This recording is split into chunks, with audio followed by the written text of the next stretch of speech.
எல்லா விஷயமுமே வந்து ஒரு ஹார்டான திங் தான். அது வந்து உங்களுக்கு ஈஸியான ஒரு திங்கா மாறுறதுக்கு முன்னாடி வரைக்கும் செல்ஃப் டிசிப்ளின் அப்படிங்கிறது வரணும் அப்படின்னா நம்ம சில விஷயங்கள் எல்லாம் கண்ட்ரோல் பண்றதுக்கு ரெடியா இருக்கணும். நம்மளோட ஒரு எமோஷன்ஸ் ஆகட்டும், நம்மளோட ஒரு ஃபீலிங்ஸ் ஆகட்டும். 80% ஆஃப் தி மணி நம்ம சொசைட்டில யார்கிட்ட இருக்குன்னா உங்களை நீங்க மோட்டிவேட் பண்ணிக்கிறதுக்கு இந்த ஒரு விஷயத்த வந்து உங்ககிட்ட சொல்லிக்கோங்க. Back to work, back to work, back to work. எல்லாருக்குமே வந்து எவ்வளவு ஹார்ஸ் வந்து நம்ம ஒர்க் பண்ணணும், ஒரு வீக்குக்கு எவ்வளவு ஹார்ஸ் ஒர்க் பண்ணணும் அப்படின்னு சொல்லிட்டு நம்மளுக்கு எப்பவுமே ஒரு கொஸ்டின் அப்படிங்கிறது இருக்கும். அதுக்கு இந்த புக்ல என்ன சொல்றாங்க அப்படின்னா ஃப்ரெண்ட்ஸ் கூட இல்ல ஃபேமிலி கூடயோ இல்ல நம்மளுக்கு பிடிச்சவங்க கூடயோ டைமே ஸ்பெண்ட் பண்ணக்கூடாது அப்படிங்கிறது கிடையாது. எல்லாருக்குமே வந்து எல்லா விஷயங்களுமே பண்றதுக்கு டைம் கண்டிப்பா இருக்க போகிறது கிடையாது. ஆனா நம்ம எல்லாருக்குமே இம்பார்ட்டன்டான திங் பண்றதுக்கு கண்டிப்பா டைம் இருக்கு.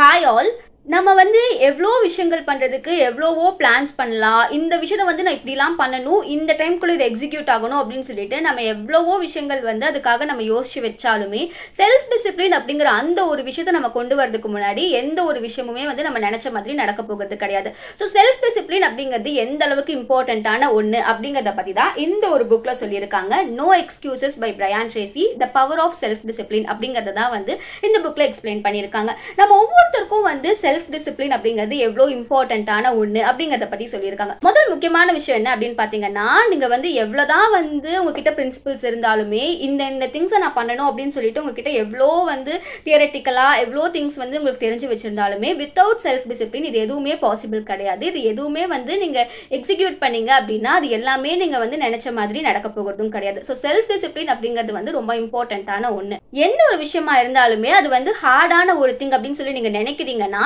எல்லா விஷயமுமே வந்து ஒரு ஹார்டான திங் தான். அது வந்து உங்களுக்கு ஈஸியான ஒரு திங்கா மாறுறதுக்கு முன்னாடி வரைக்கும் நம்ம வந்து ஸ்டார்டிங்ல யோசிச்சு பார்த்தோம் அப்படின்னா ஒரு ஒர்க் பண்றதுக்கு ரொம்ப கஷ்டப்பட்டிருப்போம். ஆனா இப்ப அதே ஒர்க்கை வந்து ரொம்ப ஈஸியா பண்ணிக்கிட்டு இருப்போம். அது எல்லாமே ரெகுலர் பிராக்டிஸ் மூலமா மட்டும்தான் நடக்கும். ஸோ எதுவுமே வந்து ஹார்டான திங் அப்படிங்கிறது கிடையவே கிடையாது. எதுவுமே வந்து ஈஸியான ஒரு திங்கா உங்களுக்கு மாறணும் அப்படின்னா அதுக்கு முன்னாடி அது ஒரு ஹார்டான ஒரு திங்கா தான் இருந்திருக்கும் அப்படிங்கிற அந்த ஒரு விஷயத்தை ஃபர்ஸ்ட் நம்ம புரிஞ்சுக்கணும் அப்படின்னு சொல்றாங்க. அண்ட் அதே மாதிரி நம்மளுக்கு செல்ஃப் டிசிப்ளின் அப்படிங்கிறது வரணும் அப்படின்னா நம்ம சில விஷயங்கள் எல்லாம் கண்ட்ரோல் பண்றதுக்கு ரெடியா இருக்கணும். நம்மளோட ஒரு எமோஷன்ஸ் ஆகட்டும், நம்மளோட ஒரு ஃபீலிங்ஸ் ஆகட்டும், இந்த ஒரு விஷயத்தை பண்ணி ஆகணும் அப்படின்னு சொல்லிட்டு நம்மளுக்கு நிறைய ஆசைகள் இருந்தாலுமே அதையும் தாண்டி என்னோட செல்ஃப் டிசிப்ளினோட இந்த டைம்ல நான் இதை தான் பண்ணுவேன், இந்த டேல நான் இதை தான் பண்ணுவேன், இதை தாண்டி இதை நான் பண்ண மாட்டேன் அப்படின்னா நான் பண்ண மாட்டேன். இந்த வீக் நான் வெளியே போயிட்டேன், இல்ல இந்த சாட்டர்டே நான் வெளியே போயிட்டேன், சண்டே நான் ஒர்க் பண்ணணும், இல்ல நான் சாட்டர்டே ஒர்க் பண்ணணும், அப்பதான் நான் சண்டே வெளியே போக முடியும், என்ஜாய் பண்ண முடியும் அப்படின்னு சொல்லிட்டு உங்களுக்குள்ள ஒரு செல்ஃப் டிசிப்ளின் அப்படிங்கிறது ரொம்ப இம்பார்ட்டன்டான ஒண்ணு. ஆனா இது நடக்கணும் அப்படின்னா உங்களோட எமோஷன்ஸ், உங்களோட ஃபீலிங்ஸ், நிறைய விஷயங்களை வந்து நீங்க ஒரு கண்ட்ரோலா வச்சிருக்கணும் அப்படிங்கிறது முக்கியமான விஷயமா இருக்குன்னு ஒருத்தர் சொல்றாரு. நம்ம எல்லாருக்குமே ஃபைனான்ஸ் பத்தி பேசும்போது நம்ம வந்து ஒரு ஃபைனான்சியலி வந்து ஒரு ஃப்ரீயான ஒரு பர்சனா இருக்கணும், நான் வந்து மணி அப்படிங்கிறது என்கிட்ட அதிகமா இருக்கணும் அப்படின்னு சொல்லி நம்ம எல்லாருக்குமே ஒரு ட்ரீம் அப்படிங்கிறது இருக்கும்.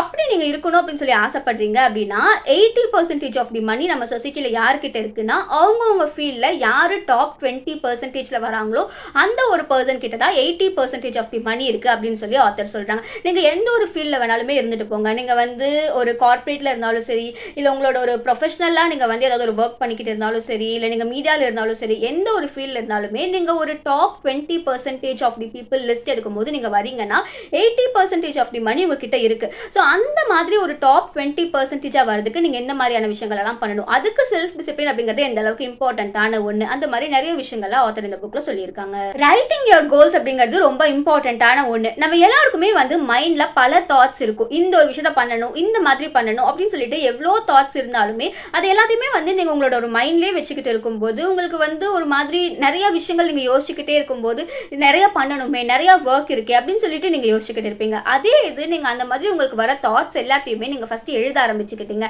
இந்த ஒரு விஷயத்த நான் பண்ணணும், இந்த ஒரு கோல் எனக்கு இருக்கு அப்படின்னா அதை எழுத பழகிக்கோங்க. ஃபர்ஸ்ட் இந்த மாதிரி நீங்க எழுதும் போது உங்களோட ஒரு நீங்க ரொம்ப ஃப்ரீயா ஃபீல் பண்ணுவீங்க. ஏதோ வந்து ஹாஃப் கம்ப்ளீட் பண்ண மாதிரி கண்டிப்பா உங்களுக்கு ஃபீல் ஆகும். இந்த ஒரு விஷயத்த ட்ரை பண்ணி பார்க்க சொல்றாங்க.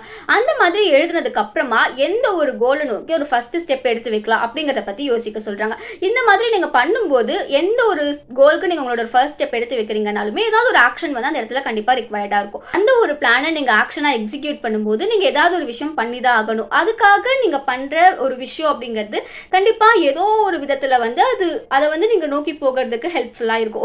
ஒரு 0.1% ஆகுது அதுல இருந்து கண்டிப்பா உங்களுக்கு குறைஞ்சிருக்கும். ஸோ ஏதாவது பண்ணுங்க, என்ன வேணாலும் பண்ணுங்க, அதுல இருந்து நீங்க வந்து இம்ப்ரூவ் ஆகி போகிறதுக்கு ஒவ்வொரு ஒவ்வொரு நாளும் ஒரு விஷயத்தை இம்ப்ரூவ் பண்ணிக்கிட்டு இருங்க அந்த மாதிரி சொல்லி ஆத்தர் சொல்றாரு. நம்ம ஒருத்தவங்க ஒரு விஷயத்தை எக்ஸலண்டா பண்ணிட்டாங்க அப்படின்னா இது அவங்களுக்கு லக் மூலமா அமைஞ்சிருச்சு, இது வந்து உங்களுக்கு சூப்பரா ஏதோ லக் அடிச்சிருச்சு அப்படின்னு சொல்லி ஈஸியா நம்ம சொல்லிடுவோம். ஆனா ஆக்சிடென்டலாவோ இல்ல லக் மூலமாவோ யாருமே வந்து எக்ஸலண்டா ஒரு விஷயத்த பண்ணிட முடியாது. அது எல்லாத்துக்குமே வந்து அவங்களோட ஒரு கிளியரான ஒரு டெசிஷனும் அதுக்கான கமிட்மெண்ட்டும் இருக்கும். அந்த மாதிரி ஒரு விஷயம் இருக்கும்போது தான் அந்த ஒரு எக்ஸலண்டான ஒரு திங் நடக்குது அப்படிங்கறத வந்து நம்ம கண்டிப்பா தெரிஞ்சுக்கணும்.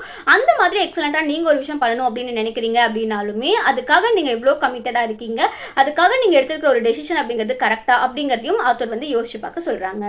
இந்த மாதிரி நீங்க ஒரு டிசிப்ளின்டான ஒரு பர்சனா இருக்கணும் அப்படின்னா நீங்க கண்டிப்பா உங்களை பிஸியா வச்சுக்கணும். இந்த டைம்ல இதுதான் பண்ணுவேன், எனக்கு வந்து நிறைய யோசிக்கிறதுக்கு மற்ற விஷயங்களை பத்தி யோசிக்கிறதுக்கோ இல்ல மற்றவங்களை பத்தி நான் கவலைப்பட்டுக்கிட்டு இருக்கிறதுக்கோ எனக்கு வந்து வேற டைம் அப்படிங்கிறதே இல்ல, என்னோட ஒர்க்கை நான் பண்றேன், அது போக இருக்கிற டைம்ல நான் இந்த ஒரு விஷயத்த பண்ணணும் அப்படின்னு சொல்லிட்டு உங்களை நீங்க எப்பவுமே பிஸியா வச்சுக்கும் போது நீங்க ஒரு டிசிப்ளின்டான ஒரு பர்சனா கண்டிப்பா இருப்பீங்க அப்படின்னு ஆத்தர் சொல்றாரு. சோ நீங்க வந்து ஒவ்வொரு நாளும் ஒரு எக்ஸ்ட்ரா 2 hours ஒர்க் பண்றது மூலமாவே அச்சீவ் பண்ண முடியும் அப்படின்னு சொல்றாங்க. நீங்க வந்து தேவையில்லாம வந்து சில பேர் கூட உட்கார்ந்து காசிப் பேசிட்டு இருக்கும் போதோ இல்ல வந்து தேவையில்லாத சில விஷயங்களை வந்து நீங்க சோஷியல் மீடியால பாத்துக்கிட்டு இருக்கும் போதோ அந்த மாதிரியான டைமை நீங்க வந்து ஒரு 2 hours வந்து நீங்க எந்த ஒரு ஃபீல்ட்ல இருக்கீங்களோ இல்ல உங்களுக்கு எந்த ஒரு விஷயம் பண்ணணுமோ அதுக்காக நீங்க இன்வெஸ்ட் பண்ணீங்க அப்படின்னாலே அது ஒரு நல்ல ஒரு டிஃபரன்ஸ் உங்களுக்கு கண்டிப்பா தெரியும். உங்களை நீங்க எப்பவுமே பிஸியா வச்சுட்டு அந்த மாதிரி ஆக்டிவிட்டிஸ்ல உங்களை இன்வால்வ் பண்ணும்போது உங்களுக்கு நிறைய டிஃபரன்சஸ் வந்து தெரிய வரும் அப்படின்னு சொல்லி சொல்றாங்க. ஒரு பெரிய ஒரு டைம் வேஸ்டரா ஆத்தர் என்ன சொல்றாங்க அப்படின்னு பாத்தீங்கன்னா யாராவது ஒரு பர்சன் வந்து உங்க கூட வந்து பேசணும் அப்படின்னு சொல்லிட்டு டைம் வந்து கேட்பாங்க. அந்த மாதிரி பேசுற ஒரு விஷயம் வந்து பாசிட்டிவாவும் இருக்காது.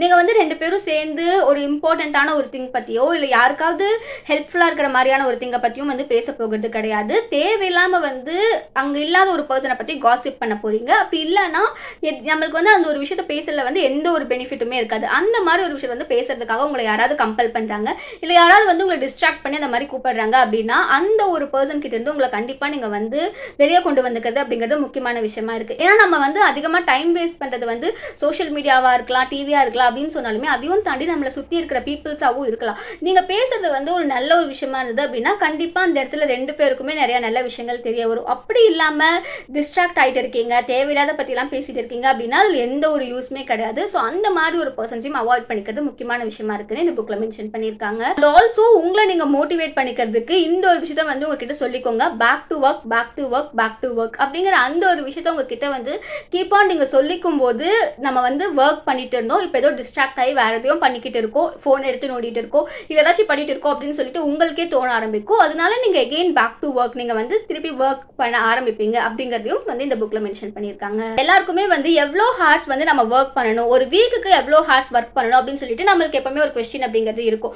அதுக்கு இந்த புக்ல என்ன சொல்றாங்க அப்படின்னா எவ்வளவோ வந்து சக்சஸ்ஃபுல்லான ஒவ்வொரு பர்சன்ஸுமே வந்து அவங்க இனிஷியலா அவங்களோட கரியர் அவங்க ஸ்டார்ட் பண்ணும்போது 50 to 60 ஹார்ஸ் வந்து அவங்க ஒரு வீக்கும் ஒர்க் பண்ணிருக்காங்க. அப்படின்னு நம்ம பார்க்கும்போது நீங்க ஒரு 8 ஹார்ஸ் டெய்லி ஒர்க் பண்றீங்க அப்படின்னா அது ஒரு 7 டேஸ் பார்க்கும்போது 56 ஹார்ஸ் வரும். இந்த புக்லயும் அதே மாதிரி 50 to 60 ஹார்ஸ் கண்டிப்பா நீங்க ஒர்க் பண்ணணும் அப்படிங்கிற மாதிரி சொல்றாங்க. சோ அந்த மாதிரி நீங்க ஒர்க் பண்ணும்போது இனிஷியலா நீங்க ஒர்க் பண்ண ஸ்டார்ட் பண்றீங்கன்னா மத்த எல்லா பர்சனை விடாவுமே வந்து நீங்க ஒரு டாப் இதுல இருப்பீங்க. அது மூலமா நீங்க வந்து அந்த ஒரு டாப் 20% அவங்களோட ஒரு ஃபீல்ட்ல டாப் 20% பீப்புளா மாறுறதுக்கு நிறைய விஷயங்கள் இருக்கு. சோ அந்த மாதிரி உங்களோட ஒரு டைமை நீங்க எப்படி யூஸ் பண்ணிக்கிறீங்க, எவ்வளவு ஹார்ஸ் ஒர்க் பண்றீங்க அப்படிங்கிறதும் மேட்டரா இருக்குங்கிறத ஒரு சாப்டர்ல டீடைலா எக்ஸ்பிளைன் பண்ணிருக்காங்க. அடுத்தது உங்களை நீங்க எப்படி ஃபோக்கஸ்டா வச்சுக்கணும் அப்படிங்கிறதுக்காக ஒரு விஷயத்த சொல்றாங்க. நம்ம வந்து எப்படியும் டைம் அப்படிங்கிறது போகதா போகுது, அந்த டைமை நீங்க எப்படி பெஸ்டா யூஸ் பண்ணிக்கிறீங்க அப்படிங்கிறது உங்க கையில தான் இருக்கு. உங்ககிட்ட யாராவது ஒருத்தவங்க வந்து இந்த ஒரு விஷயத்த பண்ணலாமா, இந்த இடத்துக்கு வெளியே போலாமா அப்படின்னு கேட்கும்போது உங்ககிட்ட இருக்கிற ஒரே ஒரு கொஸ்டின், இது வந்து என்னோட ஒரு பெஸ்ட் யூஸ் ஆஃப் டைமா, இந்த பர்சன் கூட நான் இந்த டைமை ஸ்பெண்ட் பண்ணேன் அப்படின்னா அது வந்து எனக்கு உண்மையாலுமே ஒரு பெஸ்டான ஒரு திங்கா அப்படிங்கிற அந்த ஒரு கொஸ்டின் உங்ககிட்ட கேட்டுக்க சொல்றாங்க. அந்த மாதிரி நீங்க கேட்டுக்கும் போது மோஸ்ட் ஆஃப் தி டைம் வந்து நீங்க அதை யோசிச்சு பார்க்கும்போது இல்ல இதை விட எனக்கு பெஸ்டான ஒரு திங் வந்து நான் இந்த ஒரு விஷயத்த பண்ணேன் அப்படின்னா அது மூலமா எனக்கு கிடைக்கும் அப்படிங்கறத நீங்க ரியலைஸ் பண்ணிட்டீங்கனாலே பல விஷயத்துக்கு நீங்க ஈஸியா நோ சொல்ல ஆரம்பிச்சிருவீங்க. அதுக்காக வந்து ஃப்ரெண்ட்ஸ் கூடயோ இல்ல ஃபேமிலி கூடயோ இல்ல நம்மளுக்கு பிடிச்சவங்க கூடயோ டைமே ஸ்பெண்ட் பண்ணக்கூடாது அப்படிங்கிறது கிடையாது. உங்களுக்கு அந்த ஒரு திங் மூலமா எந்த ஒரு இதுவுமே இல்ல, அது வந்து உங்களுக்கு எந்த ஒரு பெஸ்டான ஒரு திங்கோ இல்ல உங்களுக்கு ஒரு பாசிட்டிவாவோ இல்ல ஒரு ரிலாக்ஸ்டாவோ எதுவுமே ஃபீல் பண்ண வைக்க போகிறது இல்ல அப்படின்னா அதுக்காக உங்க டைம் அண்ட் எனர்ஜியை ஸ்பெண்ட் பண்ணாதீங்க அந்த மாதிரி சொல்றாங்க. பண்றாங்க. அதே மாதிரி உங்களை நீங்க ஃபோக்கஸ்டா வச்சுக்கிறதுக்கு நம்ம எல்லாருக்குமே வந்து எல்லா விஷயங்களுமே பண்றதுக்கு டைம் கண்டிப்பா இருக்க போகிறது கிடையாது. ஆனா நம்ம எல்லாருக்குமே இம்பார்ட்டன்டான திங்க் பண்றதுக்கு கண்டிப்பா டைம் இருக்கு. அந்த மாதிரி இருக்கிற அந்த ஒரு டைமை நீங்க எப்படி யூஸ் பண்ணிக்கிறீங்க அப்படிங்கிறது உங்களோட ஒரு கையில தான் இருக்கு அப்படிங்கறதையும் மென்ஷன் பண்ணிருக்காங்க. சோ இந்த மாதிரி செல்ஃப் டிசிப்ளினை பத்தி இந்த புக்ல வந்து பல விஷயங்களை சொல்லியிருக்காங்க. ஒரு மேரேஜ் அண்ட் செல்ஃப் டிசிப்ளின் அப்படிங்கிறது எப்படி இருக்கணும், மேரேஜ் பண்ணும்போது எந்த மாதிரியான விஷயங்கள் எல்லாம் யோசிக்கணும், அண்ட் ஃபைனான்ஸ் பத்தி நம்ம வந்து ஒரு டிசிப்ளின்டா எப்படி இன்வெஸ்ட் பண்றது, எந்த மாதிரியான விஷயங்கள் எல்லாம் வந்து நம்ம பண்ணும்போது நம்ம டிசிப்ளின்டா நம்ம எப்பவுமே வந்து ஒரு விஷயத்தை ஸ்பெண்ட் பண்ணணும் அப்படின்னு சொல்லி நம்ம நினைக்கிறத தாண்டி அதை இன்வெஸ்ட் பண்ணணும் அப்படின்னு சொல்லி நம்மளுக்கு ஒரு தாட் கொண்டு வரதுக்கு நம்ம எந்த மாதிரியான விஷயங்கள் எல்லாம் பண்ணணும், அதை எப்படி நம்ம டிசிப்ளின்டா பண்றது அப்படின்னு சொல்லிட்டு பல விஷயங்களை இந்த புக்ல வந்து மென்ஷன் பண்ணியிருக்காங்க.